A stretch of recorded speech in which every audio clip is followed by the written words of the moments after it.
পুজো দিতে চলে এসেছি। আমার পুজো দেওয়া কমপ্লিট হয়ে গেছে। এটা আমার ঠাকুর ঘর, দেখতে পাচ্ছ। বৃহস্পতিবারে পুজো দিয়ে দিয়েছি। আর এখন স্নান টান করে শাড়িটা পরেই সবে চলে এসেছি। তো দেখতে পাচ্ছ এই যে এটা হচ্ছে আমাদের লক্ষ্মী ঠাকুরের হচ্ছে মানে আমার সিংহাসন। আর এই যে আমার চিকো সোনা, 1 বছর পুজো হয়েছিল, তারপরে আর পুজো করা হয়নি যেহেতু আমার বাবু এসেছিলো বলে। তো দেখতে পাচ্ছি। আর এইখানে হচ্ছে অনুকূল ঠাকুর আর যত সব ঠাকুর রয়েছে। আর এটা আমাকে দিয়েছিল পিয়া বৌদি, তারাপীঠে গিয়েছিল তখন আমার জন্য এনে দিয়েছিল। তো দেখতে পাচ্ছ সব ঠাকুরকে আমি পুজো দিয়ে দিয়েছি। আর তো আমার ঠাকুর ঘরটা আজকে কেমন লাগছে দেখো, পুরো ফুলে ফুলে পুরো ভরে গেছে। গাইস তোমাদের কি বলবো।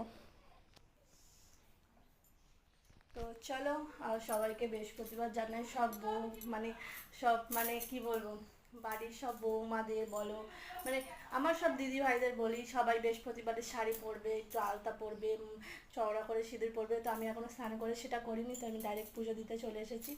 তো দেখতে পাচ্ছ আমার পুজো দেওয়া কমপ্লিট হয়ে গেছে।